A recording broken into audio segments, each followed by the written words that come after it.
is Todd Burleson. It's the 27th of May. I'm back in base camp. I've come down early because I have to get back to America. The other 4 members are up still in camp, too. It's been an interesting summit year. Everest is always very interesting. I've been to Everest 8 times now, and it never ceases to amaze me that you are always facing the great unknown. It never lets up, and sometimes it gives you such tremendous gifts, and at times it takes things away from you. This year was strange, and then it gave us both. It gave us the summit. It gave us this tremendous challenge. It took life from us. We ended up losing one Sherpa who fell to his death, which was a horrible thing. You know, Everest has always been filled with mixed blessings for us. This is what Everest gives us. I think it confuses us enough to make us think. God, I wish I was hoping to have a more upbeat summit attempt for you. It really was a fantastic summit attempt. When we took off that morning, we were all very, very high, and it had calmed down. We were walking on hard neve snow. We were making incredible time. I wasn't even breathing through my mouth. I was breathing through my nose. I felt so good. You know, I was just on top of the world, and we were moving so well and making such tremendous time that I just figured, wow, we're all going to summit at 6 a.m., which, you know, I thought we were going to watch the sunrise from the summit of Everest, which was pretty amazing. And then the clouds moved in, and the wind started blowing, and it hit us hard, fast. And I think that storm, by the end of the day, probably picked up to 60, 70-mile-an-hour winds, and just a complete snow and whiteout conditions. Again, it's just the fate of Everest. We were within 2 hours of putting everybody on the summit and doing all the GPS work, and Everest just changed its mind. On the evening of, I believe it was May 24th, we got up about 9 o'clock. It was so calm, I could not believe it. It was like just being in your own kitchen. It was so quiet, you could talk for 50 feet to 100 feet across the call. I'd never seen it like that in my life. Wally and I were in awe. We were almost spooked because we'd never seen anything like it. But obviously, it led us to high hopes that we were going to make the summit that next morning. Literally standing outside at 8,000 meters with no gloves on, just, you know, putting on my crampons casually, having a conversation. And we got everything together and took off about 11. And we walked for about an hour and a half, and a storm moved in, and basically moved in from every direction. And it was pretty scary. You know, I really had to make a call. We're always under a lot of pressure from ourselves. I mean, we've been here for 2 months. What do we do? Do we turn around? Do we climb into the storm? What do we do? So I led on, and after 2 hours, I just said, look, we can't go any farther. We're going to climb into this horrendous storm, and people are going to get hurt. And so I turned everybody around, which was very, very hard to do. The Sherpa don't want to stay another day on the call. Quite often they're a little bit more aggressive than we are. They're thinking you can pretty much get away with anything. So they were kind of upset. We turned everybody around. We were back in Camp 4 at about 1 a.m., I guess. So we all went to bed a little discouraged.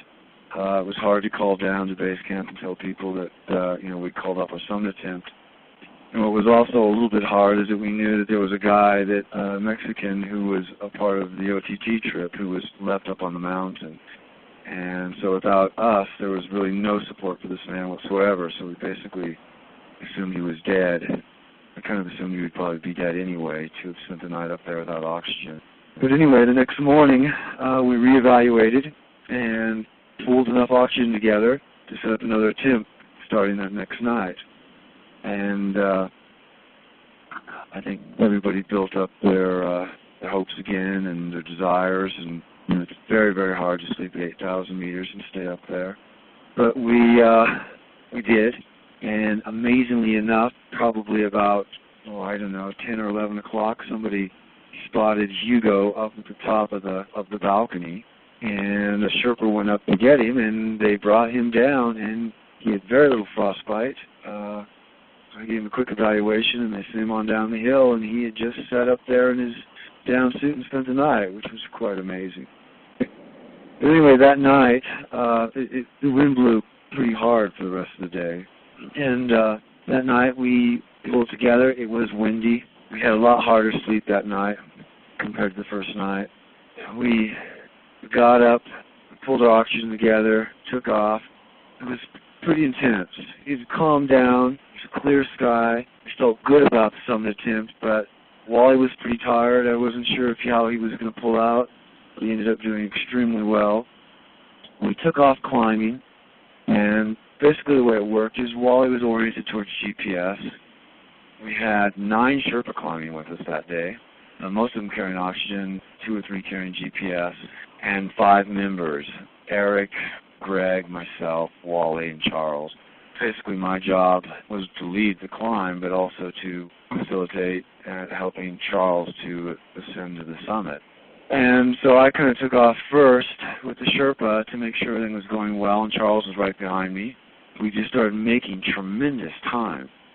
We were running on about a 3-liter flow of oxygen, but we went from Camp 4, just below 8,000 meters, to the balcony in 3 hours.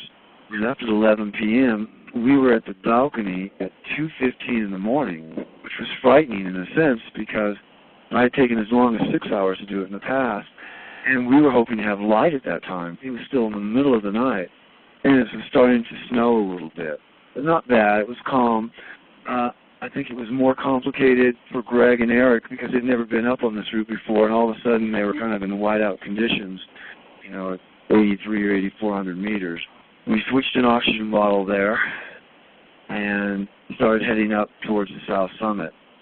And things got a lot more difficult. As soon as we reached the balcony, the wind started blowing a little bit. It wasn't bad, but it was enough to be a little spooky because it's pitch black. It's basically white out. There's some snow blowing, probably have a 10, 15 mile an hour wind. And we're standing on the middle of this ridge in the middle of nowhere. We start moving up the ridge, and we see it's been split. The balcony separates the triangular face from the Kangjung face, which is the east face of Everest. And a huge moat had separated the 2 faces, actually, right on the ridge, so we had to cross them, and that was a little spooky conditions. But everybody got across safely, and we started moving up the ridge, and we're making very, very good time. We got to the base of the south summit, which is still a long ways from the top of the south summit, and started moving up some fixed lines, which were very poor and old, should have been replaced. We thought they probably would have been a little bit the day before, but they had not, and the other teams that had climbed. It was kind of hard going, slow. You wanted to be very, very careful about how hard you pulled on these lines because they could break. They didn't. We moved up for another couple of hours, and the terrain got steeper. And just about a half hour below the south summit, again, it was still dark, about 5 a.m., the wind started to blow pretty hard, and it started to snow pretty hard. I want to say complete whiteout conditions, because in complete whiteout conditions, you can't see a few feet in front of you. But what shocked me was that I stopped for a minute and took a look around, and I realized the last time I stood at this spot, I could look 12,000 feet down the Kangjung base, probably 100 miles towards the plains of India, and then on the other side of me, on the left side, I could look into Tibet and look down 8,000 feet and look out across the Tibetan plateau. It was just a whole different world. I didn't know whether I was on the summit of Mount Everest or on the summit of Mount Baker. We were just completely in whiteout wind conditions, blowing snow. So we kept moving up. And by this time, Wally was up with the Sherpa with the GPS, so they were probably 20 minutes, a half hour ahead of us. Just about the time we reached the top of the south summit, they were making the traverse across to the Hillary Step, which is really the spooky part of the climb. Right about the time I reached the top of the south summit, the winds were blowing pretty hard. And Eric came up to me and he said, "Look, we're out of here." And Eric and Greg, they turned around and went down. And I think it was kind of a big blow. Not because it was a bad decision, it was a great decision, a very conservative, smart one. It's just that all of a sudden I'm standing there at 28,500 feet in a windstorm and, trying to figure out what to do. I got a couple of Sherpa around me, and I knew within 10 or 15 minutes we were going to have to go ahead and go across the traverse, which is a very technical traverse to do the Hillary Step. So I talked to Charles about it, and we came up with a solution that we were fine, but conditions were worsening. And it had been a beautiful morning, and in the last half an hour to 45 minutes, it had really deteriorated. Minimal visibility, things were getting very, very difficult, the wind was starting to blow. And I felt comfortable about what we were doing, but what worried me is if it deteriorated. Freddie had given us a weather report the day before of a 35-mile-an-hour wind, which I knew I could live with. There was no indication of a snowstorm coming in. So I figured, boy, I better throw that weather forecast out. This could be a 50 to an 80 to 100-mile-an-hour wind in the next 2 to 3 hours. So what we did is we were warm. I said, let's hang out for 15 or 20 minutes and just see what happens. If conditions get worse, we'll start heading down. If conditions improve or stabilize, we'll go a little farther. And we stayed for a while, and conditions did not improve, and they started to deteriorate. And it was just better judgment that we do not make the traverse, because if we did and the winds picked up, we probably would not be able to make it back.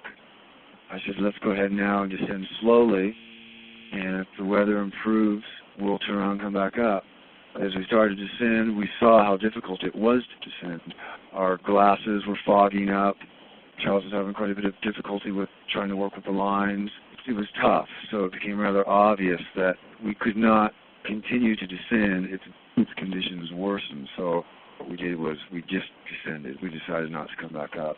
And he was this man really excited about climbing Mount Everest, and yet has the spirit and the knowledge to know that, hey, I'm only 250 feet below the summit of Everest, and I'm going to turn around and go down. And it was a decision we made together. If you take somebody across that traverse and the wind picks up, it could be extremely devastating. You'll just be trapped on the summit and not be able to get down the hill or step. And Charles was, I think he sensed that limitation there. And I think he also was very conscious of that risk and realized that there is no right or wrong. We're only playing percentages. But he put the percentages in his favor, It was probably a good idea to go down. I wanted the summit as bad as Charles. Everest is terrible that way. But we both made that decision. And at that time, I grabbed two Sherpa that were with me, and I pulled their oxygen bottles that they were carrying for us. They had their own, but they had an extra one, and I gave one to Charles, and I put one in my pack. And we descended down. And right about the time we started moving down, I got a radio call, and Wally was on the summit. And it was fantastic news. He was up there with at least 2 or 3 Sherpas, and I think 4 within 10 or 15 minutes. He had 4 Sherpa up there with him. He said he was in high winds. He felt that the traverse was probably very difficult, and he thought it was probably the right decision for us to go down, so I felt good about that. He sounded like he was doing well, and they started to pull out this GPS equipment, and I guess the wind started blowing again pretty hard, and it just became impossible for Wally to do much in the way of GPS.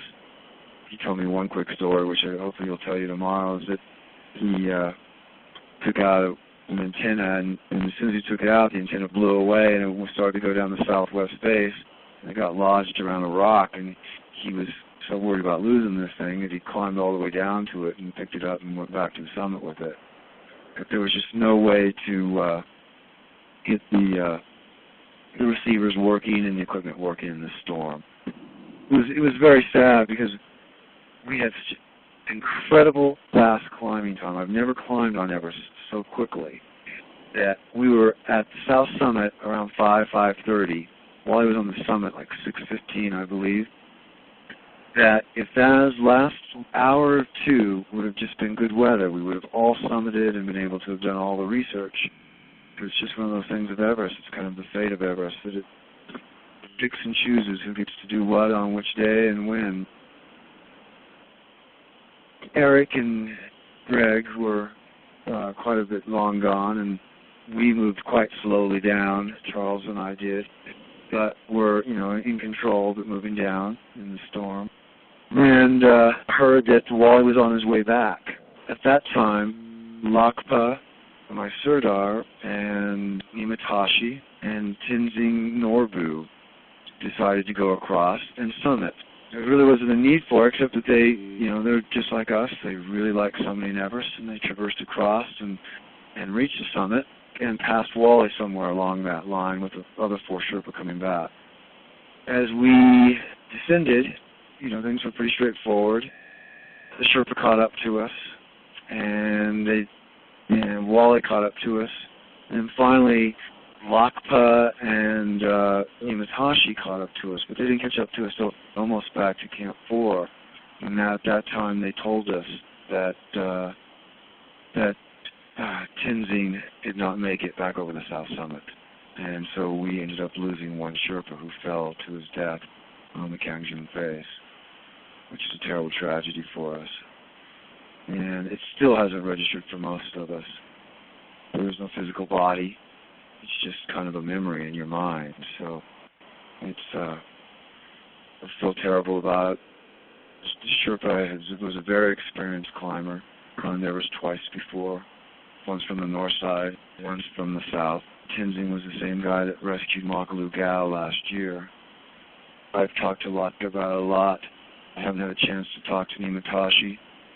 I wasn't there. I don't know exactly what happened. I don't know. They came back across the traverse, and after you rappel the Hillary Step, we've got about 100 meters of very tricky terrain. They all did that. At that point, they were all at the base of the South Summit. You have to climb up about 50 or 60 feet. Lakpa and Nimatashi climbed up it. They thought that he was right behind them. And when they got up the summit, they went down the other side. And he never came over. Tenzing never came over the other side. They went back over and looked, and he was gone.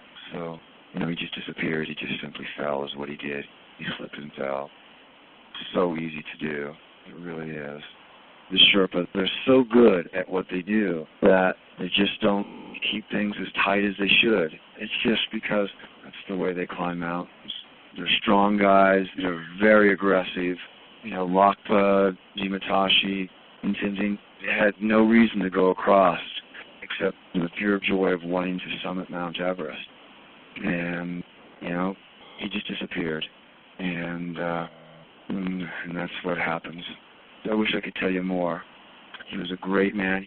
Tenzing was a monk, so he wasn't married, and so he dedicated his life to Buddhism. As a matter of fact, he oversaw our puja at the beginning of the expedition. But he also climbed.